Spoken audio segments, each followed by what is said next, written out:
Hi, and welcome to Turra Company, the mother-daughter podcast about everything. Our mission is to make herstory, aka history, not by going viral, but by doing something that has never been done before in our family. Whether we have 2 listeners or 2 million listeners, we are bringing you our very best, and hopefully we are learning and growing together in the process. Now let's enter into the Turra Company experience and create herstory, aka history together. Welcome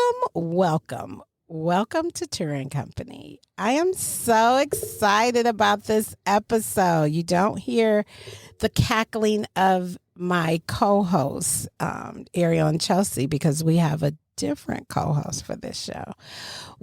I'm so excited because I finally talked Neal into coming on an episode. Hello. Yeah, we're going to have to give him some grace, y'all. This is his first show. He's a newbie. We got to, break him off right, show him some love. So just to put a little context on Neal being on the show in season 2, I always wanted Neal to come onto the show in season 1, but Neal did not feel comfortable to come in season 1. And so we got into knockdown, drag out arguments about it.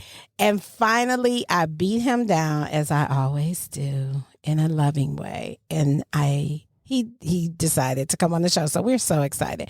Hopefully this will be the first of many appearances from Neal. And hopefully, maybe, who knows, we might break off into our own little segment. So we thought that it would be a good idea that we come on because we have been married for 28 years. We just celebrated our 28th anniversary a couple of weeks ago.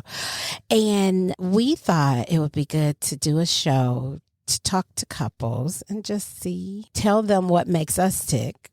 And then hopefully you guys can glean things in your relationship or just recognize things and be like, hey, that's a good, that we do that. Hey, and show you how we made it over. So Neal, anything you want to start off saying to the people? Just hello. And welcome, maybe. Welcome. Yeah, Neal, for those of y'all who don't know Neal, let's paint a little context around Neal. I am the talker of the family. Neal is not.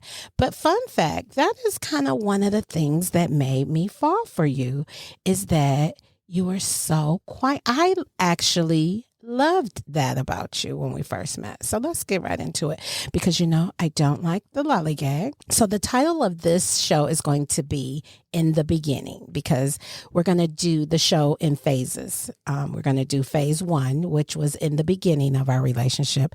And so we're just going to give you, the listener, how we met. So Neal, how did we meet in your eyes? Because I think what is going to be very revelatory for us is your perspective of things and my perspective. So in your mind, how did we meet? Where did we meet? How did we meet? So in my mind, we met in the neighborhood, I should say. In the neighborhood. How did we meet in the neighborhood? Your cousin lived across the street from my house.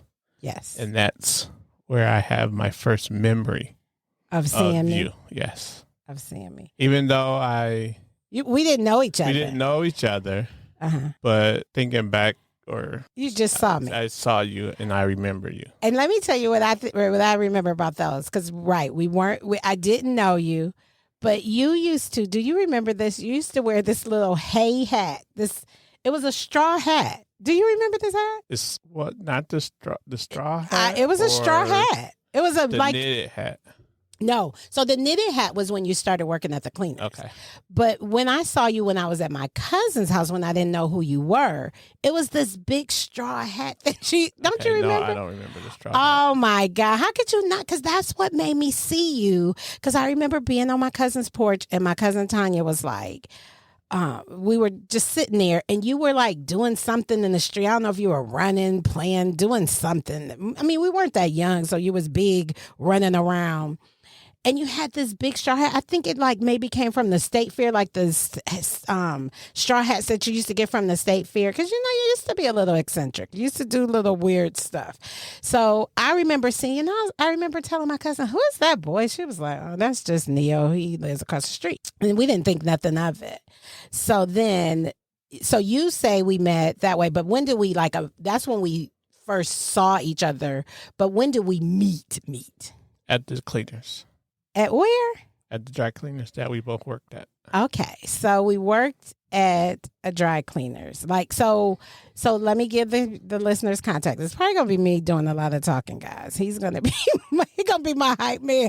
He's gonna be the hype man, and I'm gonna be doing the context. So what happened was, when I was younger, I think I was like 15 years old, 15 and a half. I was just gonna turn 16. My cousin, the same cousin that lived across the street from Neal, it was like a second cousin. So she had gotten me a job at this dry cleaners. For my Detroit listeners, it was on Grand River, in the Grand River Southfield Freeway area, Magic Cleaners. And so I started working there, and then Neal came a little later. I think you came like a couple of months after me, and we weren't even thinking about each other, right? No. We were like I was doing my thing, running my mouth as usual, because I told y'all when I was younger, I was a wild barracuda, especially with my mouth.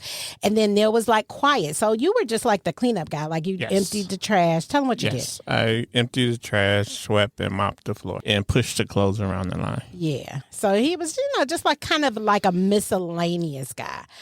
But you moved up pretty quick because the manager that we had, Chung, I think his name was, he liked you because you were a hard worker. You never missed. You always showed up when you were supposed to show up. Like, he could call you at home and you would show up. So then he started giving you more responsibility, right? Yeah. So that's how we met. And the thing is, I had a person of interest at that time. I'm going to say a boyfriend. And you had, Neal, come on. This is the time to be honest. Did you really have, because when I met you at that time, you told me you had 3 girlfriends. Now, this is the moment of truth. Did you really have 3 girlfriends at that time? At that time, I don't know. I would say for sure 1. You had at least 1. Yeah. But you told me you had 3.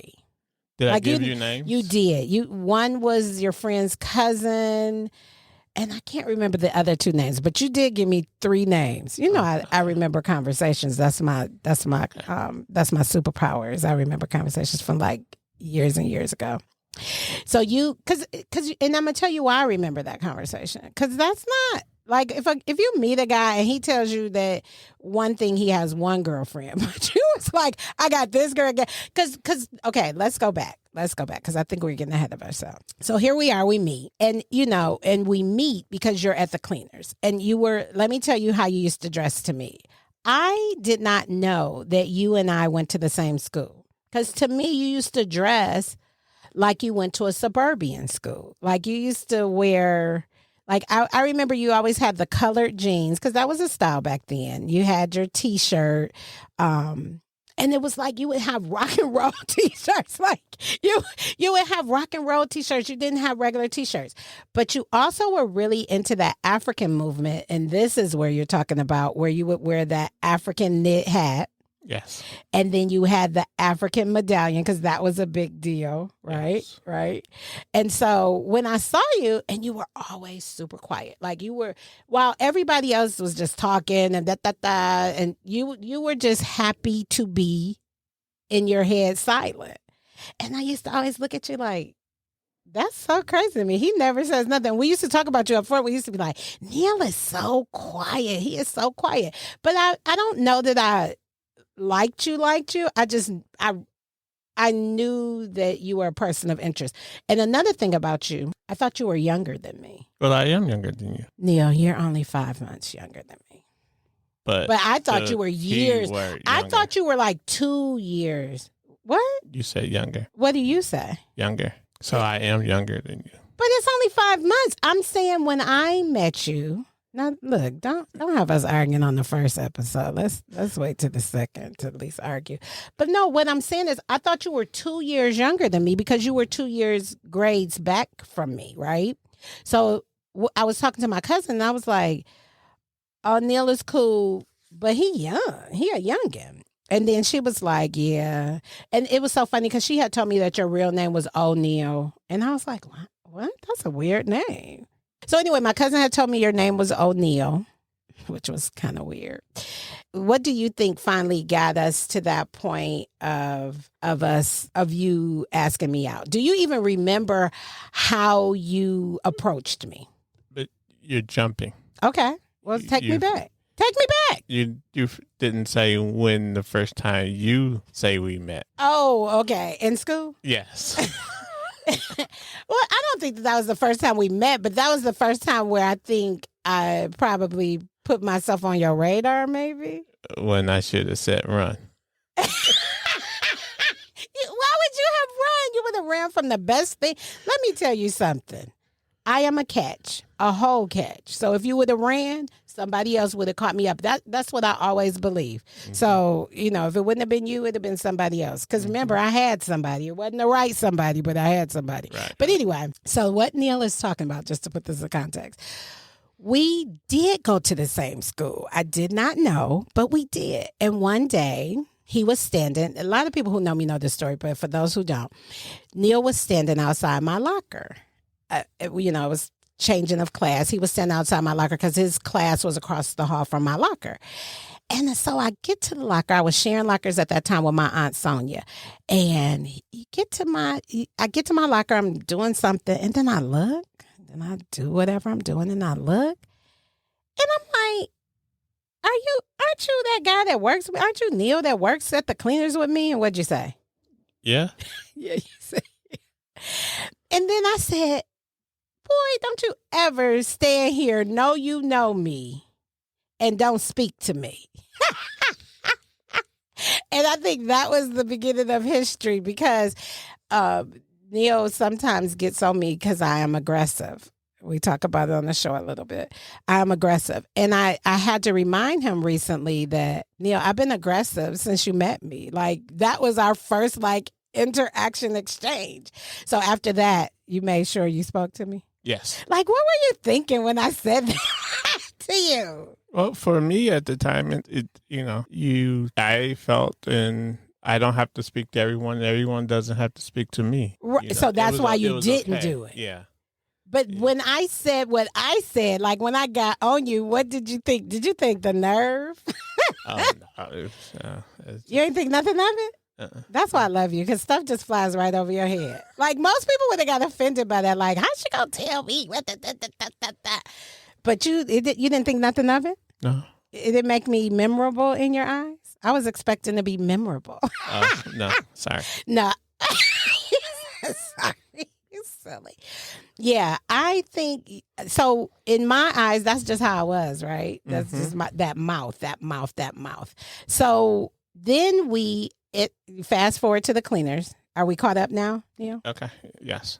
So we fast forward to the cleaners, and we had this girl that we worked with, and she used to be like, Neal. Like, Neal would come sweeping up front, and we would say, Neal. She would say, Neal, when you going to take my girl Turra out? And Neal would look, and I would look like, I used to be like, girl, I got a boyfriend. I can't be going out with Neal. And so, do you know what you did after? Do you remember what you did, like a little while after that, a couple weeks after that, what you did? Not to say, after she said this, after she said that. No. I'm saying, like, do you remember what action you took? No. Man, so our whole relationship is just an amnesia moment. It's a good thing we're having this show so we can remind you. Yes. You came up to the cleaners and picked me up. In the van, the safari. Yeah. Okay. You remember? Yeah. And so tell them about it. Did you come to get me? Was I under false pretenses all this time? I felt like you came to get me. Yes, that would be the case. I went home or left early to get my mama car to show that I that could was drive. Planned? Yes. Wait a minute, say that again. You went home to get the car to do what? To drive you around the home. No, you just said it. You said to show me that you drove. Yeah. Because I didn't know that you drove. And I didn't, because I'm telling y'all, I thought Neal was so much younger than me. So you went home, Was this planned?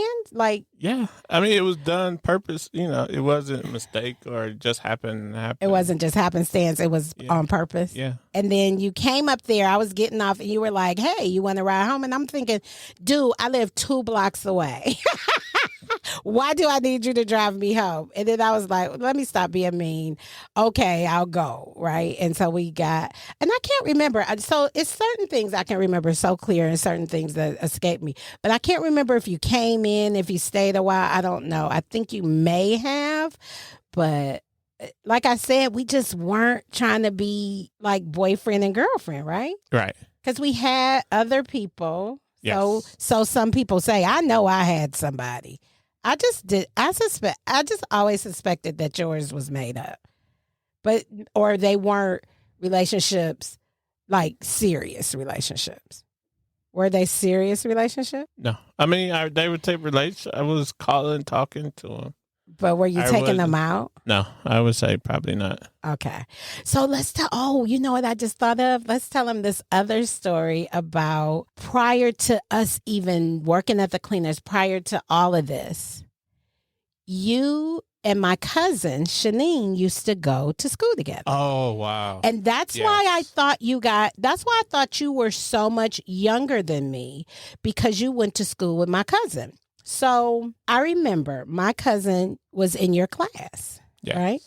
And so my cousin would come home. It was so crazy. This is let me make sure everybody understands. It's crazy to you, but to me, it's just natural for people to.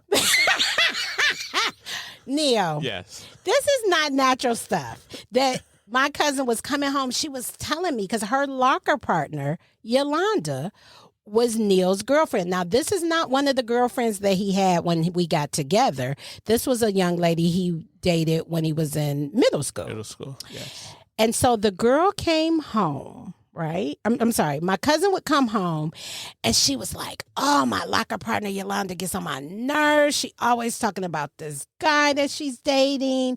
And I'm like, I'm listening to the story, but I'm half listening, right? But I'm listening enough to know. And she's like, she always is looking over and telling me, look at that group of boys over there. Who is the cutest boy in that circle? And so fast forward, the person that Yolanda was dating was my Neal. He wasn't my Neal at the time, but he was Neal. So all this time, my cousin keeps coming home and she's telling me about Yolanda and Neal, right? So I bring Neal home, fast forward, it was a couple years later. I bring Neal home and she's like, oh my God, that's Neal. That's Yolanda's Neal. I was like, what? That was so crazy. So my cousin had been telling me about Neal all this time and I never even knew that this was Neal. So that I always get a kick out of that like, God had us in each other's life, like these little snippets of being in each other's life, like the whole time. Ain't that funny? We were just meant to be. Yes. Oh my gosh. If somebody is listening to this, I do not have a gun to his head. He really is answering these questions of his own free will, but he's just, that's just Neal. If like I said, if you know, you're just so quiet.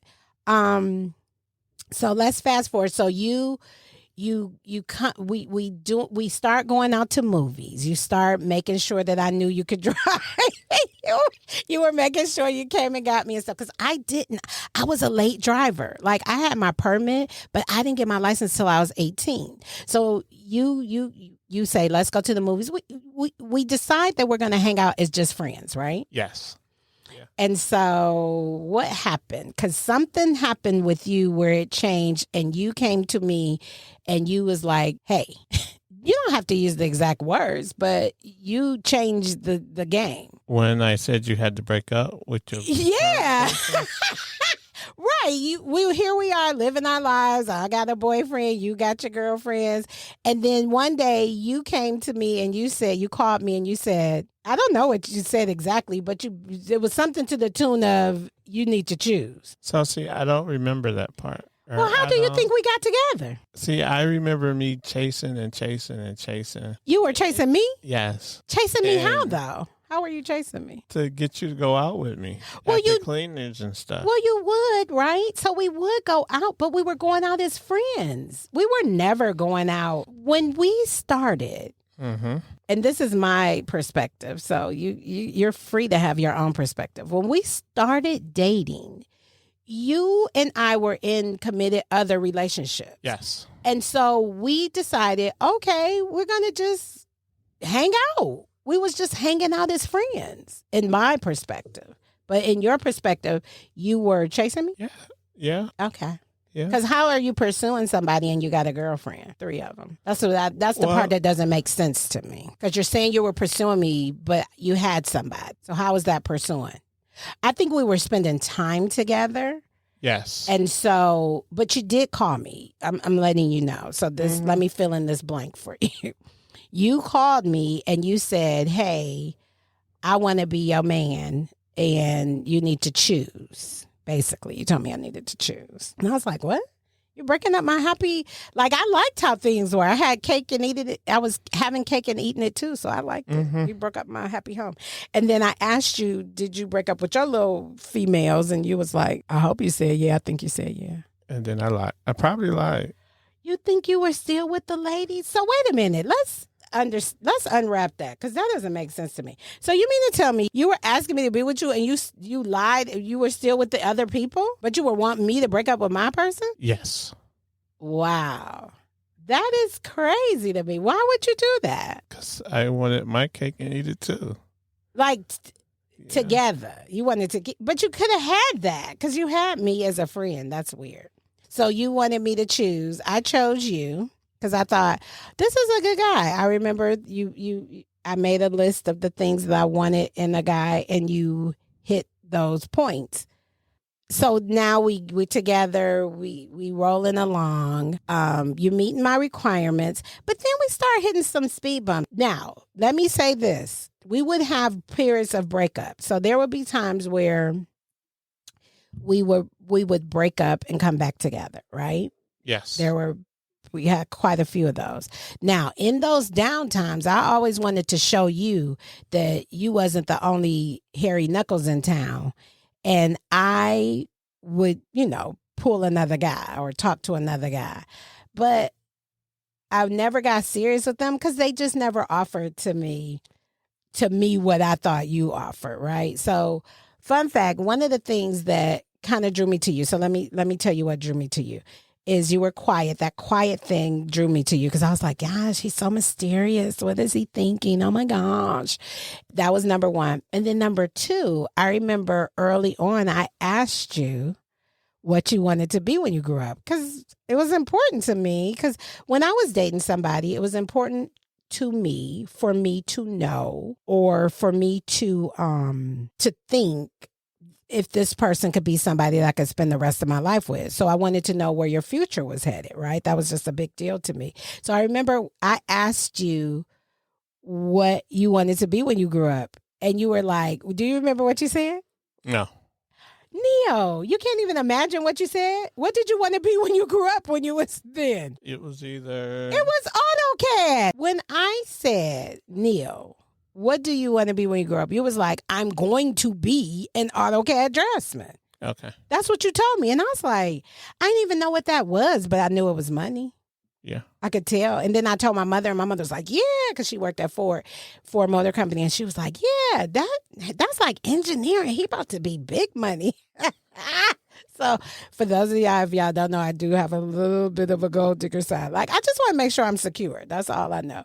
So what did you want to be? You wanted to be something other than that? There was other things that I thought I know you said Secret Service one time. Yeah, you had told me Secret Service. But what other things? I don't remember any other things you're telling me. The truck driver. I never heard you say truck driver. You never told me that. Secret Service was number one of one. those other gals that, because I know Secret Service, but AutoCAD was the one. AutoCAD was the one where you were like, I want to be AutoCAD draftsman. And I was like, what is that? But out of all the guys I had talked to and dated or whatever, you were like the only one that answered that question and knew what you wanted to be. And so tell the people, what do you do to this day? AutoCAD. I do AutoCAD. That is so crazy. So Neal knew what he wanted to be. He is the only person I ever met that knew what he wanted to be like way, way back. And that's all you've kind of ever done. You worked at the cleaners and then you went into AutoCAD. AutoCAD, yes. That's so crazy because I have been 5 million things. But I thank God because Neal lets me be 5 million things. Like I am very sporadic. So I can come home one day and be like, hey, Neal, today I want to be a endocrinologist. And he'll be like, okay. He always support it. So that's so cool. So Neal, I knew what you wanted. You never asked me, did you ever care what I wanted to be? Did it matter to you? You did know what I wanted to be. I forgot. Stay at home wife. Right, so you lied to me, right? Yes. Because I asked you, I like was very specific, and I said, Neal, when we were dating, I said, Neal, it sounds like what you want to be is going to make a lot of money. Can I be a stay-at-home wife? And what'd you tell me? Yes. And what happened? Not that. Like, what happened? Why didn't you make that dream come true? Because you don't have a stay-at-home wife taste. What does that mean? I don't have a stay-at-home wife taste. You don't have a stay-at-home. I don't live within the budget of a stay-at-home wife. Yes. Because I want new cars, new hair, new shoes, new clothes.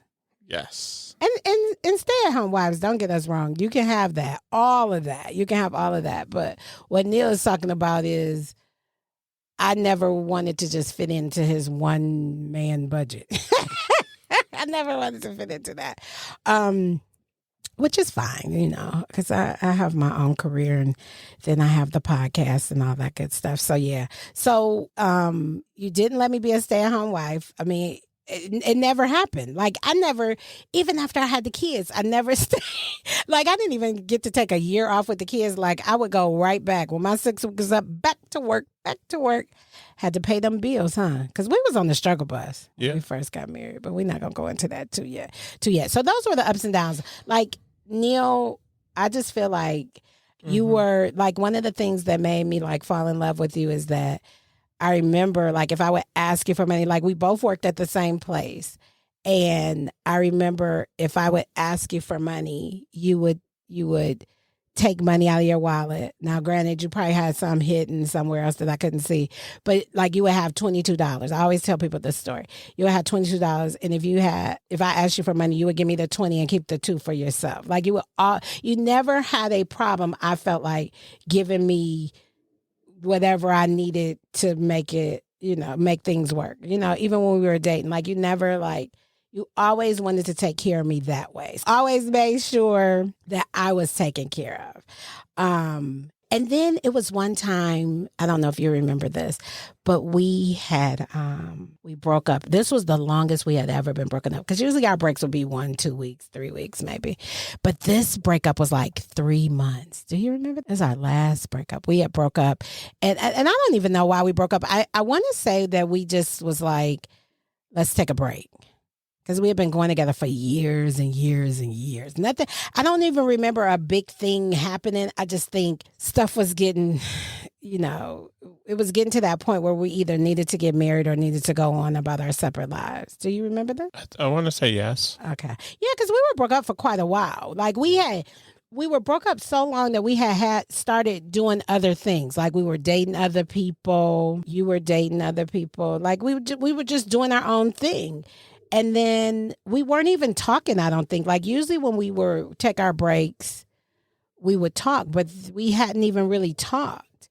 And so I don't know if you know this, but I know this, and I tell people this. We had been on break for so long that I was starting to think that we weren't going to get back together. I prayed a prayer. I prayed to the Lord and I said, well, Lord, if he is for me, then you'll bring him back to me.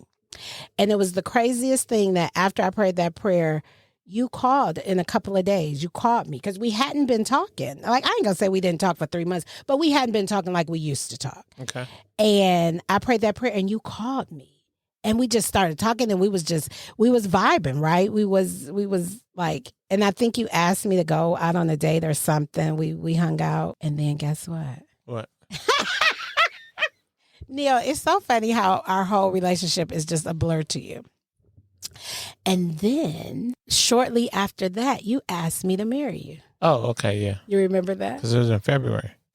No, you Right? asked me to marry you in December. Let me put these blocks in your head. You asked me in December, but you didn't give me my ring until February because February was our going together anniversary. But you asked me in December.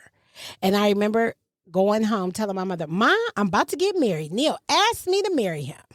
And she was like, "Where's your ring?" Okay. And I was like, "Well, he getting it." She said, "It ain't real until he give you that ring. It ain't real until he give you that ring." And so that was so funny because I was like, I was leave it to my mother to just bust my bubble because I was on a cloud. I was so excited because that's all I ever wanted to be was married. It not necessarily. I wanted to be married to you, but I wanted to be married, right? Okay. Like if it wasn't you, it was going to be somebody else. I was hoping it would be you, but if it wasn't, because I said the prayer, I gave it to God, right? And so, if you don't even remember the call, I was going to ask you, how do you remember? February. You remember asking me in February? Yes. With the ring? Yes. It's just so funny to me that you don't remember these things. Anyway, they happen. I have a memory like an elephant. So, Neal, your parents were talking about moving back to Ohio, right? Which, thank God. Thank God for this talk because this is what put some fire up under your butt. Your parents were talking about moving to Ohio. You didn't want to go. And so you started bringing it to me and you were like, "Hey, my parents are starting to move back to talking about moving back to Ohio. I don't want to go. What do you think about us getting a place together?" Do you remember this? Is this coming? Yes. And so we were even talking about it one day in your family room of your house and your mom came in. She was like, "What are you guys talking about?" Do you remember this? No. She said, "What are you guys talking about?" And we was like, we talking about getting an apartment together. She was like, "Ain't no son of mine about to live in sin. You better be talking about marriage." You don't remember her saying that? No, I don't. Yeah, she was like, "You better be talking about marriage." And she was like, "You're not about to live with her. Y'all not about to live together." And so she snatched that idea right up from you. Not that we couldn't have did whatever we wanted to, but... And then that's when you asked because you thought the time was speeding up for them to go. I don't know what they were doing that was making you think that they were going to move because they ended up not moving.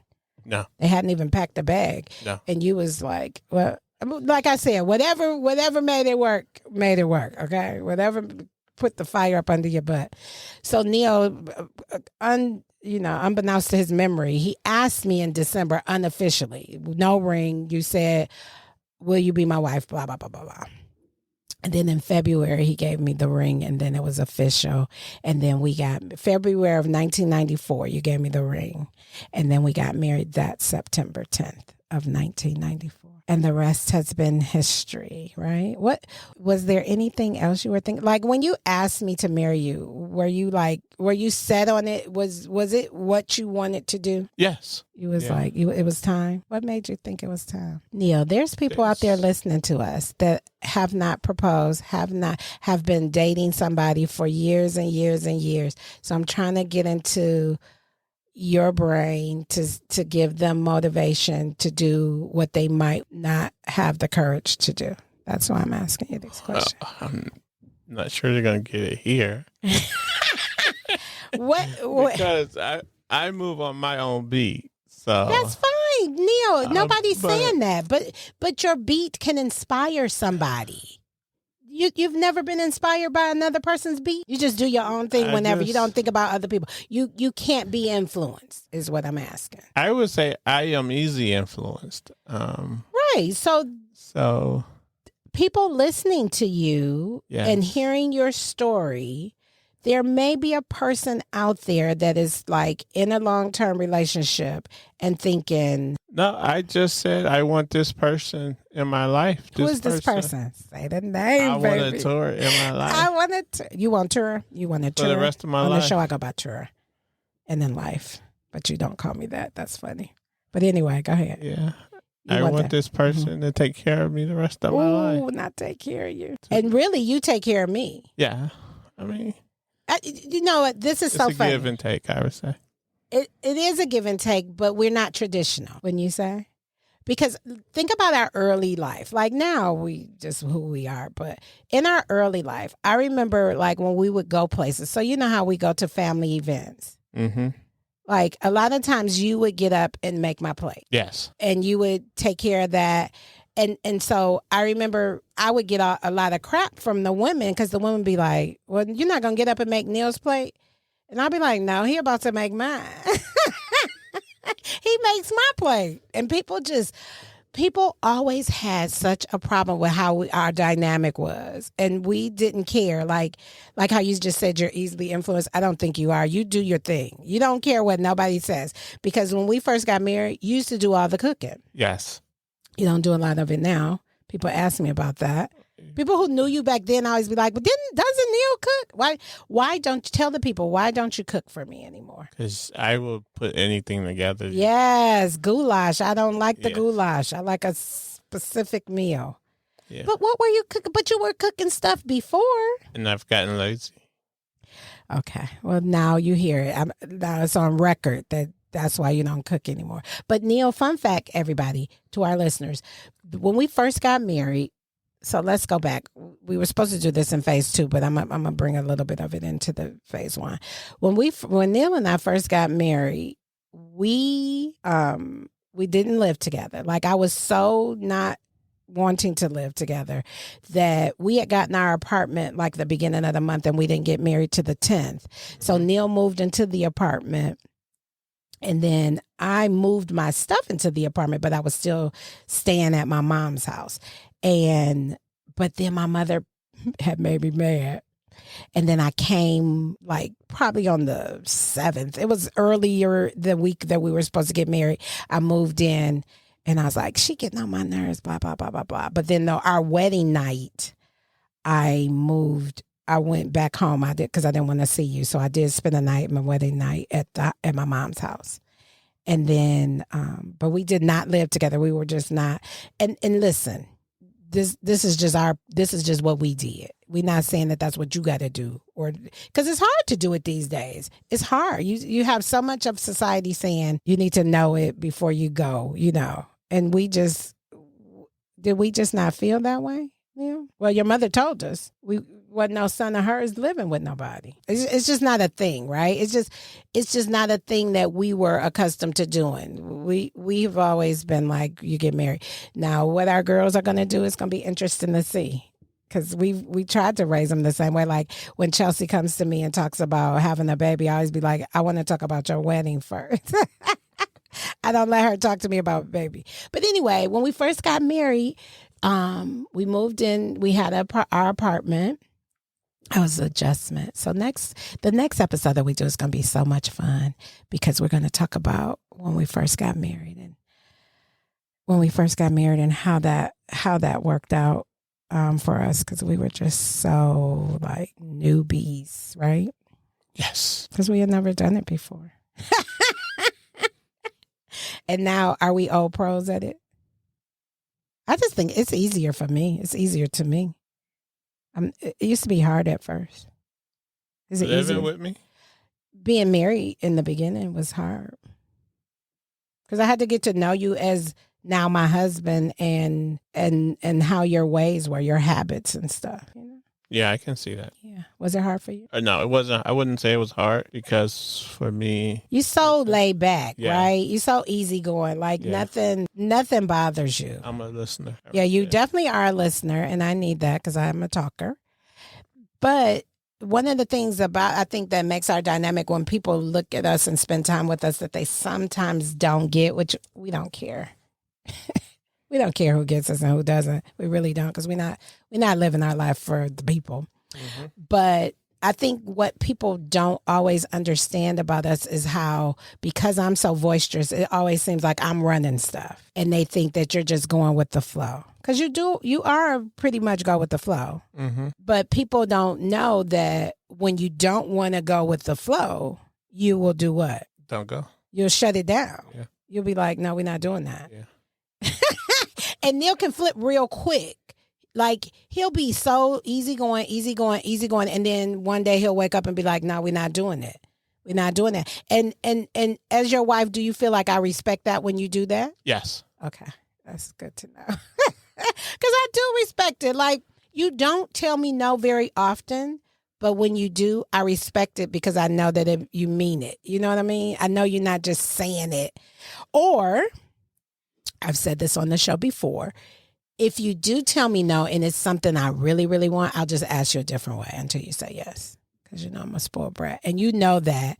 And eventually, because you love to give me what I want. That's one thing I love about you. Do you think that?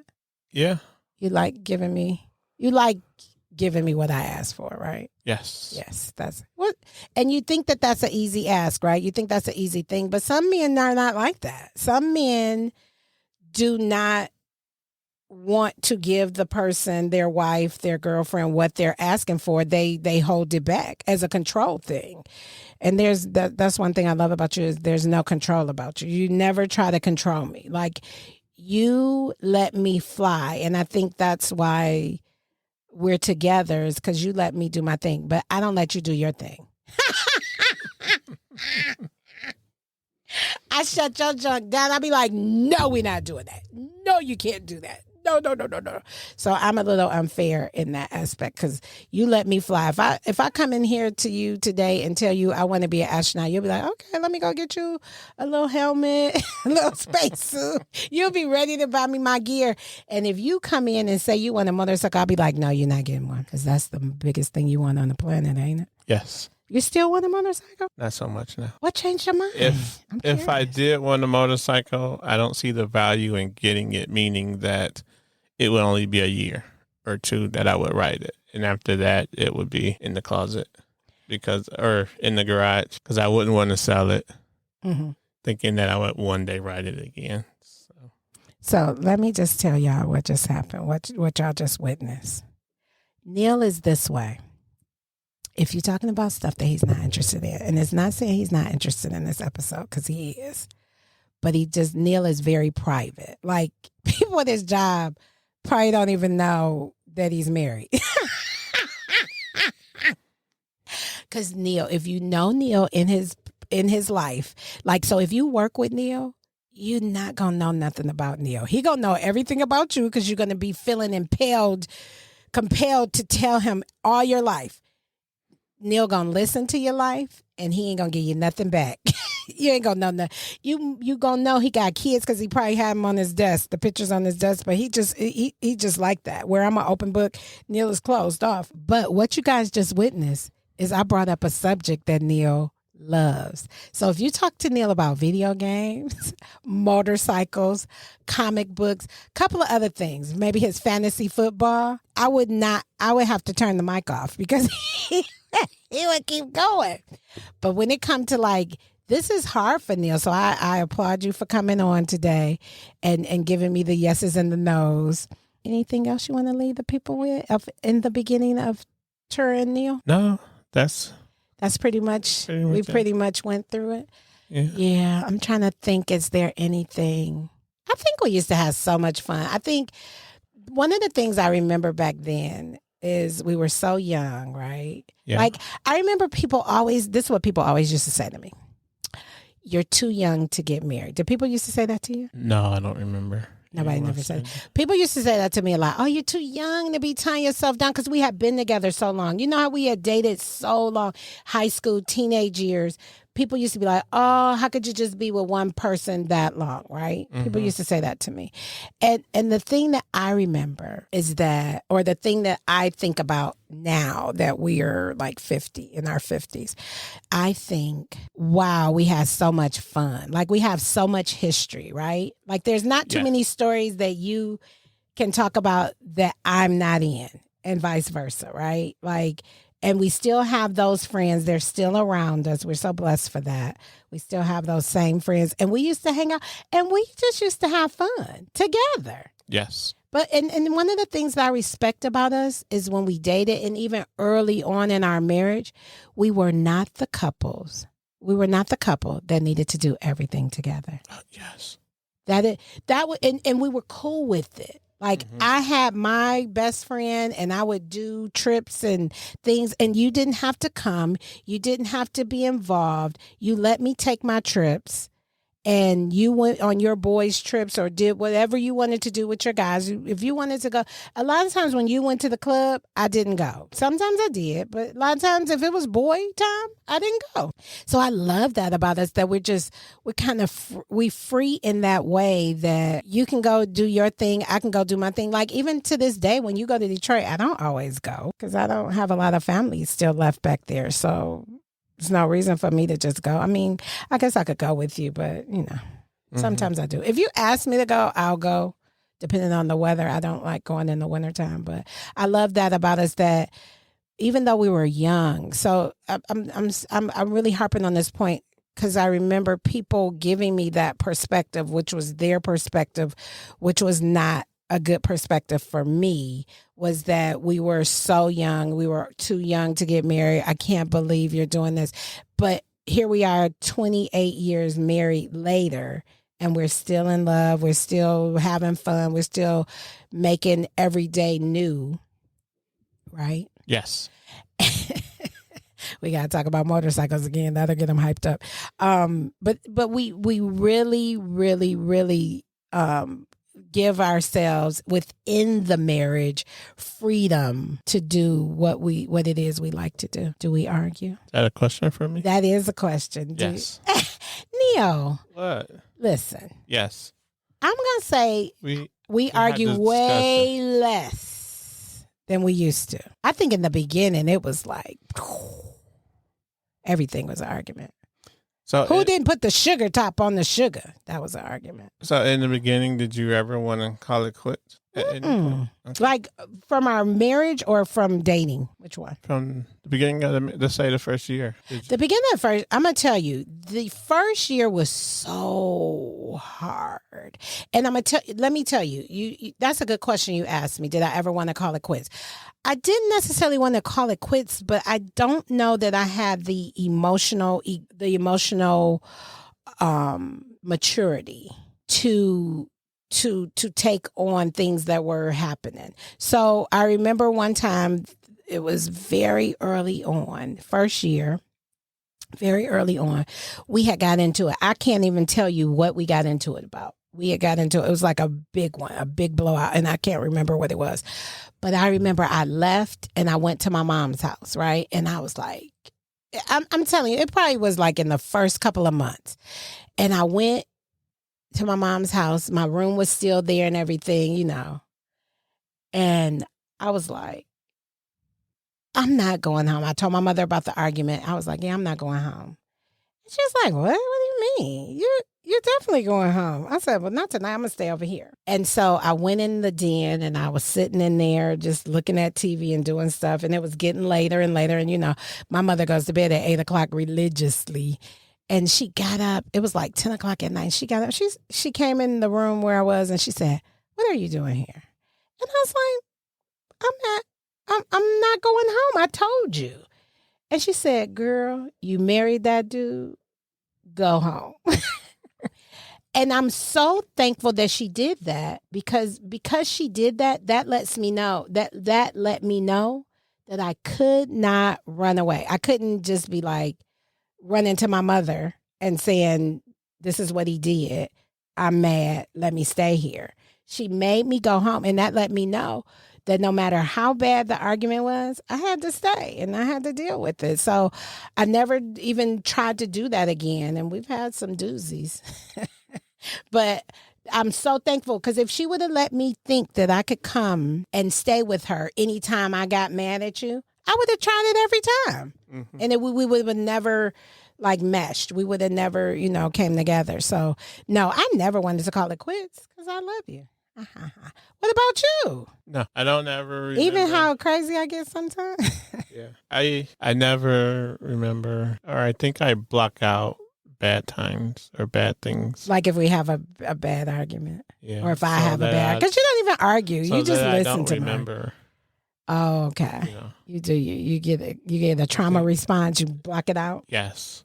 Yeah, because that's one thing. You do not hold stuff against me. Like you do not like one of the things I can say about us is if we get into an argument, we're not going to be walking around silent to each other. We've been married 28 years. We've never walked around not speaking to each other. We just don't do that. Yeah. That's not a thing that we do. We really try hard on that. Never let the sun go down on your wrath. I don't remember us going to bed mad. It might have happened, but we try to, at least we'll say goodnight. You might not get all that other pleasantry stuff that you would normally get, but we'll say goodnight. That's one thing I will say about you. You don't hold grudges. And I'm the type of person, once I say what I said, it's done. I don't walk around saying, more.